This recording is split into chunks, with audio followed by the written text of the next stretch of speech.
Chama a fada madrinha, pega o sapatinho e cata o príncipe gato e vem comigo para entender todas as referências históricas do live action de Cinderela. Meu nome é Pauline Kisler, eu sou historiadora especialista em moda e você está no canal da Modista do Desterro.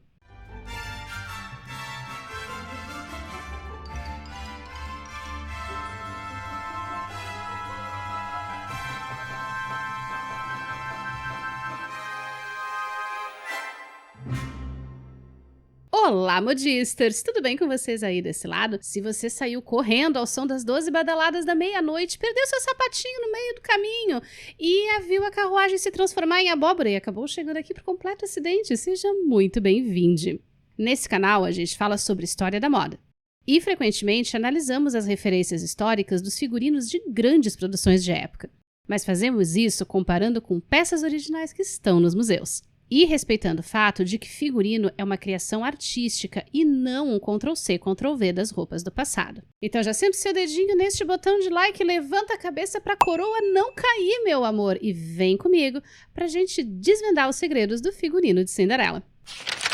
Se você tem curiosidade sobre as referências da animação original de 1950, a gente já tem um vídeo detalhado só sobre ela. O link tá no card aqui em cima no cantinho da tela. A versão live action de Cinderela foi lançada pela Disney em 2015, inspirada tanto pelo filme original de 1950 quanto pelo conto de Charles Perrault, publicado em 1697.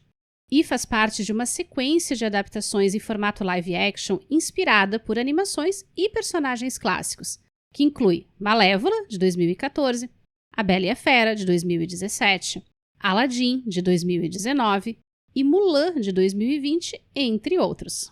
E uma coisa que é citada com muita frequência nas entrevistas dos figurinistas responsáveis por essas produções é justamente o quanto foi difícil transportar do universo da animação para um universo realista uma série de objetos, de ações e até de movimentos dos figurinos, porque existem certas coisas que só são possíveis na animação. E aqui em Cinderela, a Disney entregou esse trabalho na mão de um dos maiores nomes quando o assunto é figurino de época.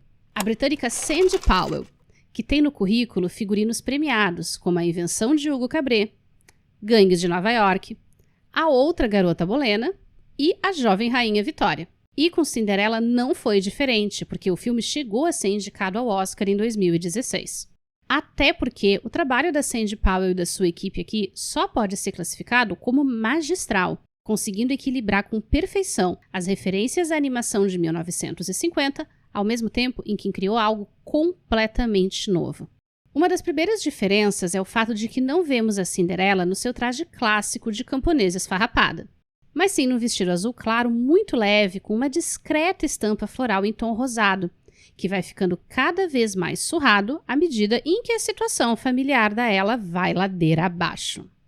Não só o floral e a paleta de cores, mas o formato geral desse vestido é um elemento que conecta a Ela com a sua mãe, embora o vestido azul tenha as cores levemente desbotadas, talvez com uma memória distante de um tempo perdido? Esse vestido tem muitos elementos compartilhados com a silhueta dos anos 1840.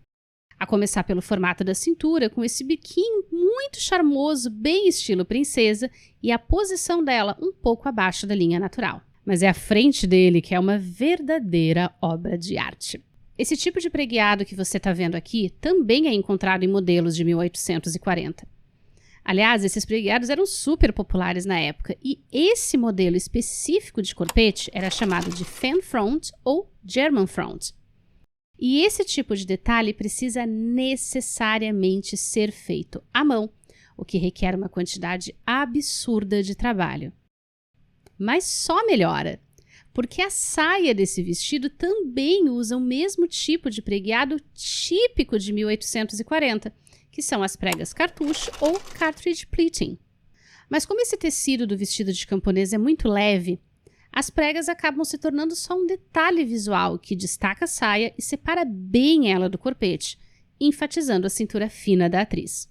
E o mesmo tipo de pregas é encontrada no avental dela e é uma ótima maneira de conseguir deixar uma peça tão simples muito mais interessante para os nossos olhos. O decote do vestido é bem aberto e dá para ver nitidamente uma chemise muito delicada ali. E talvez uma das coisas mais interessantes sobre esse figurino é que ele funciona muito bem para destacar a personagem em diferentes ambientes da história. Mesmo na vila, em que os figurantes têm trajes bem coloridos, com uma paleta típica de contos de fada, dá para identificar a ela de longe. Mas, principalmente, esse vestido cria um contraste visual muito acentuado com as roupas da Lady Tremaine e das Irmãs de Criação. Então vamos falar sobre elas. Muita coisa do figurino do filme foi pensada para representar o modo como o cinema do começo do século XX reimaginava as roupas do século XIX. Sempre reinventando elementos históricos a partir daquilo que era moda na própria época em que a película estava sendo rodada. Coisa que também é muito presente nas animações das princesas clássicas, como a Branca de Neve, a Bela Adormecida e a própria Cinderela. A caracterização da Lady Tremaine foi muito baseada em ícones vamp do cinema clássico, como Joan Crawford e Marlene Dietrich. E a escolha de uma cartela de cores em tons de verde, roxo e azul escuro com preto tanto serve para identificar visualmente a personagem como vilã, quanto para criar um contraste profundo entre ela e a protagonista. Além disso, a combinação entre as silhuetas sereia e os ombros estruturados cria uma atmosfera de poder e dominância em torno da Lady Tremaine, algo reforçado pela expressão de absoluto desprezo pela humanidade que a Cate Blanchett traz no rosto o filme inteiro. Uma outra referência que a própria figurinista cita para a presença tão frequente do verde nos visuais da Lady Tremaine é a mãe de todas as bruxas do cinema. Ela, Elphaba, a bruxa amada oeste de O Mágico de Oz.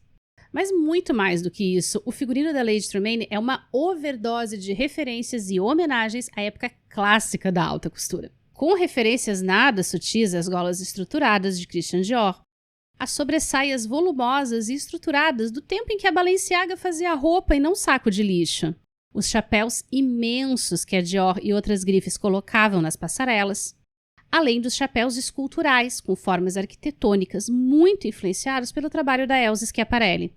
E, inclusive, a modelagem dos sutiãs da época, que fica bem evidente em vários trajes da Lady Tremaine. As irmãs também têm muita influência vintage nos seus trajes, principalmente da década de 1950, mas de uma maneira que propositalmente evoca algo mais infantil ou adolescente do período.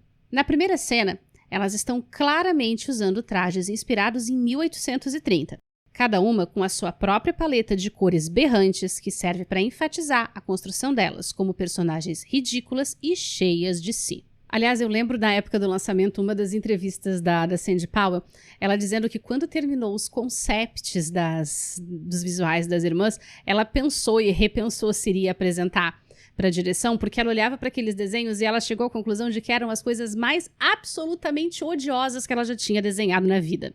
Nada nesses trajes combina com as atrizes. Tudo é pensado para que elas pareçam realmente muito feias, deslocadas e criem um contraste com a delicadeza da Ella. Os cachinhos reforçam muito isso e fazem com que elas pareçam uma pastorinha de fantasia infantil. Morri! Mas os figurinos delas também têm uma série de referências muito legais pra gente explorar. Por exemplo, na cena em que elas estão se vestindo para o baile, os espartilhos que elas usam são modelos de 1840. E elas usam calçolas com babadinhos e chemises por baixo do espartilho. Eu acho fantásticas as crinolinas que elas usam, que literalmente foram feitas com arame e em formato de uma gaiola. Os vestidos que elas vão para o baile são um show de horrores, de cores e bordados bizarros. Mas o formato deles é de um vestido de noite da década de 1950. Os tecidos parecem roupa plástica de boneca baratinha e eu adoro isso. E basicamente em todas as cenas seguintes, elas aparecem com roupas que poderiam muito bem ser usadas por adolescentes de péssimo gosto nos anos 1950. Vestidinhos florais de manga bufante e chapéu combinandinho. Aliás, algo que os anos 1950 se inspiraram muito na era vitoriana para criar. Na cena do mercado, elas aparecem usando vestidos com a mesma silhueta, mas com bolerinhos felpudos no melhor estilo pobre mocinha de 1955. E até esses suéteres de lã que poderiam facilmente estar numa produção de Grease. Mas uma das coisas que eu acho mais interessante é como a equipe de figurino conseguiu criar esses trajes que tem muitas referências óbvias à década de 1950, mas ainda com uma série de detalhes que conseguem fazer com que eles remetam a uma fantasia ambientada no século XIX, como os recortes dos corpetes, que são típicos de 1840 e 1850, os acabamentos com técnica de vivo ou piping, que também são próprios dessa época, além das técnicas usadas na construção das mangas bufantes. Todo esse ridículo da Drizella e da Anastácia me parece ter sido uma das principais inspirações para a construção visual das irmãs da Penélope em Bridgerton. Mas eu sei que vocês estão aqui até agora para me ouvir falar das roupas do baile. Então dá uma polida nesse sapatinho de cristal, meu amor, embarca na carruagem e bora pro baile. No momento em que antecede o baile, a ela desce as escadas com um vestido rosa da sua falecida mãe, que ela ajustou com uma certa ajudinha. E é um figurino que faz a devida homenagem ao traje da animação e às referências originais dele, com um aceno a alguns elementos clássicos dos anos 1890, como as mangas bufantes, o cinto pontudo em seda e o colarinho com rendas. E depois de ser destroçada por aquelas 3 filhas de chocadeira ridículas, a ela finalmente encontra algum conforto na fada madrinha. E, gente, o figurino da fada madrinha é um tributo ao cinema da década de 20 e da década de 30. A fada madrinha usa um traje do século XVIII não em versão histórica, mas como ele era imaginado nas gravuras e nos filmes do começo do século XX. Helena Bonham Carter aparece pleníssima, com um penteado bem ao estilo diva do cinema de 1930. E um vestido prateado mega volumoso, cheio de puffs e com várias camadas de tecido furtacor para reforçar o efeito de fantasia. É um traje baseado nos vestidos de corte de 1760, inclusive na própria escolha desse tom meio prata. E esse triângulo bordado na frente, o stomacher, me lembra um pouco o que foi feito no vestido de casamento da Claire em Outlander, que é uma série também cheia de referências à alta costura dos anos 1940 e que já tem vídeo de análise aqui no canal. Mas voltando para a fada madrinha, um outro elemento histórico do traje dela é esse colarinho estruturado, uma gola estilo rufo, de renda, do século XVII, completinha até com o rebato, que era a armação metálica que sustentava esse negócio todo no lugar. Quando a fada transforma os lagartos e o ganso na criadagem da carruagem, eles aparecem usando trajes masculinos do século XVIII. Isso realmente era um costume do século XIX que preservou a prática herdada dos anos 1700, de que os criados dos palácios e das casas reais utilizassem um uniforme que seguia o mesmo estilo das roupas dos nobres, só que com código de cores específica para identificar a qual casa ou a qual família real eles serviam. Esse uniforme era chamado de libré e incluía casaca, calça curta com meia de seda, colete, perucas e chapéus de 3 pontas. Algo que a gente também vê nos guardas e nos funcionários do palácio. Já os oficiais e os secretários usam casacas mais típicas do começo do século XX, curtas na frente e compridas nas costas, com esses bordados em linhas volteadas no peito que são inspirados nos uniformes militares dos russardos, ou bordados com folhas, que eram muito típicos dos exércitos da França, Espanha e Portugal. Até o nosso primeiro imperador, Dom Pedro I, usava casacas com esse tipo de bordado em fio de ouro. E o príncipe e o rei da Cinderela também usam esse tipo de casaca e exatamente o mesmo estilo de bordado. O príncipe também usa calças brancas de cintura alta, com botas pretas lustrosas, algo meio inspirado nos anos 1820, 1830, e que faz dele um personagem jovem e informal em comparação com outros personagens masculinos do palácio. E as cores das roupas dele sempre harmonizam diretamente com as roupas da Ella, porque se não for para fazer casalzinho combinandinho, nem faz. Na cena do baile, inclusive, a gola da casaca dele é quase da mesma cor do vestido dela. Esta obra-prima com quilômetros de tecido em várias cores para criar um efeito mágico e fantástico, como a gente vê na tela. Assim como o traje da animação original, o figurino de baile do live action foi baseado diretamente nos vestidos de 1850. Com uma cintura bem marcada, corpete todo recortado e ajustado, e esse biquinho na barra que reforça a ilusão de cintura fina e dá um arzinho de princesa. Mangas curtas e um decote bem aberto, decorado com puffs de tecido leve e muitas flores, algo que é bem característico dos trajes de baile de toda a era vitoriana. E uma saia imensa, perfeita para rodopiar no salão dançando valsa com o príncipe bonitão que casualmente se apaixonou por você. Eu lembro que quando saíram as primeiras fotos de divulgação do filme e saíram com o vestido azul, né? Começaram aquelas discussões acaloradas que só um monte de gente desocupada na internet pode nos proporcionar. Debatendo se a cintura da Lily Elsie era real ou manipulada digitalmente, o que claramente dá pra ver que não é mesmo? Até porque a ideia é pra parecer uma princesa de desenho animado que tem proporções totalmente reais. Mas o pessoal também caiu matando, discutindo se o vestido inteiro do baile não tinha sido computação gráfica por causa do jeito como ele se movimenta. Mas esse movimento dele é resultado direto da combinação de uma crinolina de tamanho médio com várias e várias camadas de babados de organza e de tule. Coisa que inclusive dá pra ver nitidamente nos rodopios durante a cena do baile. Mas essa proporção dele é totalmente fora do que era o padrão de 1850 e justamente porque é um vestido criado por magia. Ele não tem que obedecer às regras do mundo real e se você quer realismo, meu bem, não assista um filme de conto de fadas. Porque tudo em Cinderela, da escolha das cores, a iluminação, da posição dos elementos de cena, a movimentação do corpo dos atores foi feito para que a gente embarcasse no clima de uma fábula. Eu gosto de conto de fadas nesse clima Disney? Não, mas isso não me impede de apreciar o fato de que essa produção é absolutamente perfeita do ponto de vista técnico. E é uma pena que os live actions posteriores, como a Bela e a Fera e essa bomba da Branca de Neve que tá vindo por aí, tenham baixado tanto o nível da produção. A gente precisa falar sobre o vestido do casamento. Na animação original, o vestido de noiva da Cinderela mistura elementos de 1930 com o final de 1890, mas sendo, em sua essência, um traje de alta costura.